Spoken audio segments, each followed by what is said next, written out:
आज निफ्टी 50 में हमें गैप डाउन ओपनिंग देखने को मिली। गैप डाउन ओपनिंग के साथ ही इसने अपनी एक इम्पोर्टेंट सपोर्ट एरिया को ब्रेक कर दिया जो कि है 26,000। इसके ब्रेक होते ही इसने अपने दूसरे सपोर्ट एरिया तक जाने की कोशिश की जो कि है 25,925। कल की एनालिसिस वीडियो में हमने पहले ही बता दिया था, अगर इस लेवल का ब्रेक होता है तो जो निफ्टी 50 है वो अपने नेक्स्ट सपोर्ट एरिया तक आने की कोशिश करेगी। ठीक निफ्टी 50 ने वैसा ही किया और जो निफ्टी 50 ने आज क्लोजिंग दी है वो दी है 25,891 पर। यहाँ पर आज निफ्टी 50 ने क्लोजिंग दी है। तो हम बात करते हैं कल अगर निफ्टी 50 गैप अप या गैप डाउन ओपनिंग दे तो हम किस तरीके से ट्रेड प्लान कर सकते हैं, कौन कौन से इंपॉर्टेंट लेवल हैं। अगर निफ्टी 50 कल गैप अप ओपनिंग देता है तो जो पहला इसके लिए रेजिस्टेंस एरिया होगा वो होगा 25,925। ये इसके लिए कल इम्पोर्टेंट रेजिस्टेंस एरिया हो सकता है। अगर निफ्टी 50 रेजिस्टेंस एरिया को ब्रेक करेगा तो जो नेक्स्ट के पास रेजिस्टेंस एरिया है वो है 26,000।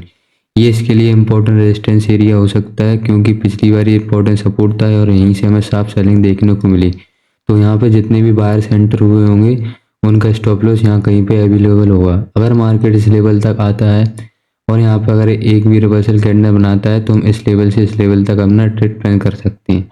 और अगर यहाँ से मार्केट अगर इसको ब्रेक करता है तो हमें फिर इजीली यहाँ तक का टारगेट देखने को मिल सकता है जो कि एक इम्पोर्टेंट रेजिस्टेंस एरिया है जो है 26,100। फिर हमें निफ्टी 50 इस एरिया तक आते हुए दिखाई दे सकता है। अब हम बात करें अगर निफ्टी 50 कल गैप डाउन ओपनिंग देता है तो जो पहला सपोर्ट एरिया है वो है 25,800। निफ्टी 50 गैप डाउन के बाद इस एरिया तक आता है और यहाँ से अगर बाउंस बैक लेता है तो जो हमारा टारगेट रहेगा वो ये रहेगा जो कि 25,925। फिर ये रेजिस्टेंस का काम करेगा तो फिर निफ्टी 50 इस एरिया तक हमें आते हुए दिखाई दे सकता है। और अगर निफ्टी 50 इस एरिया का भी ब्रेक करता है तो जो नेक्स्ट जो यहाँ पे लास्ट सपोर्ट एरिया है जहाँ से हमें साफ बाइंग देखने को मिली थी, ये अपने स्विंग हाई पर लगभग पहुँच गया है।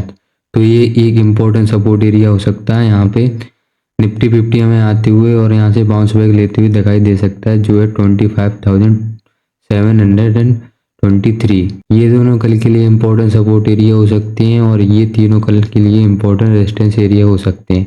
अब चलिए एक बार हम ऑप्शन चेन पर भी देख लेते हैं ऑप्शन चेन के हिसाब से कौन कौन से important support and resistance area होने वाले हैं। अगर हम बात करें रेजिस्टेंस एरिया की, जिस स्ट्राइक प्राइस पर हमें सबसे ज़्यादा वही देखने को मिल रही है वो है 26,000। 26,000 पर हमें सबसे ज़्यादा वही दिखाई दे रही है जो कि 2,17,898। इसके बाद जो सबसे ज़्यादा वही हमें जिस स्ट्राइक प्राइस पर देखने को मिल रही है वो है 26,200। इस स्ट्राइक प्राइस पर हमें जो ओआई देखने को मिल रही है वो है 1,40,619। ये दोनों कल निफ्टी 50 के लिए इम्पोर्टेंट रेजिस्टेंस एरिया हो सकते हैं। यहाँ से हमें डाउन साइड के फॉल देखने को मिल सकता है। अब हम बात करें इम्पोर्टेंट सपोर्ट एरिया की, जो जिस स्ट्राइक प्राइस पर हमें सबसे ज़्यादा ओआई दिखाई दे रही है वो है 25,750।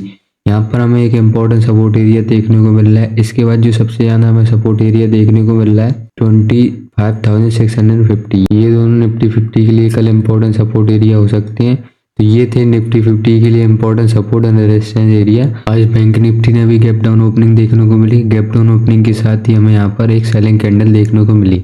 इस सेलिंग कैंडल ने इस इम्पोर्टेंट सपोर्ट एरिया को तोड़ दिया जो था 58,205। इस सपोर्ट एरिया के टूटने के बाद बैंक निफ्टी को इस एरिया तक आना था जो कि इसका नेक्स्ट सपोर्ट एरिया था जो था 57,882। लेकिन बैंक निफ्टी में इतना सेलिंग प्रेशर नहीं था तो यहाँ से हमें दोबारा बाइंग देखने को मिली और फिर पूरा दिन ही मार्केट इस रेंज में कंसोलिडेट करता रहा। देन लास्ट 1 आवर में हमें थोड़ा सेलिंग देखने को मिली। अब हम बात करें कल अगर बैंक निफ्टी गैप अप या गैप डाउन ओपनिंग देता है तो कौन कौन से इंपॉर्टेंट लेवल हो सकते हैं, किस तरीके से हम अपना ट्रेड प्लान कर सकते हैं। अगर बैंक निफ्टी कल गैप अप ओपनिंग देता है तो जो इसके लिए पहला रेजिस्टेंस एरिया होगा वो होगा 58,250, क्योंकि आज हमें यहाँ से बार बार सेलिंग देखने को मिली।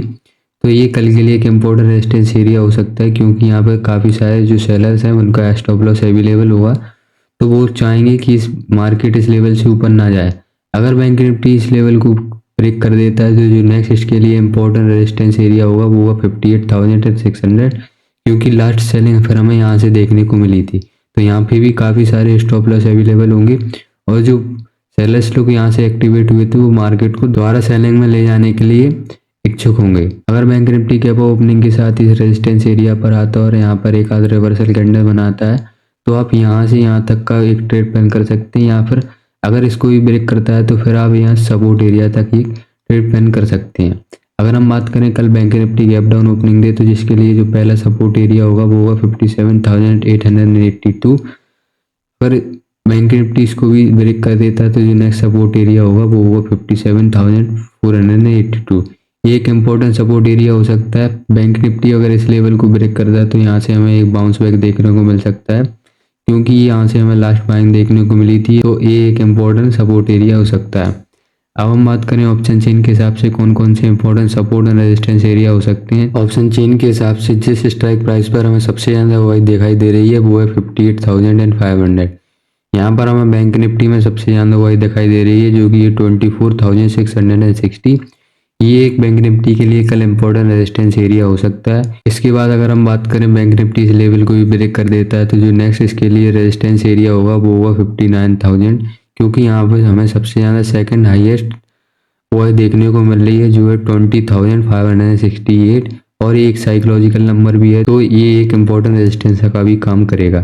अब हम बात करें जो बैंक निफ्टी के लिए इम्पोर्टेंट सपोर्ट एरिया की, तो जो इम्पोर्टेंट सपोर्ट एरिया है वो है 58,000।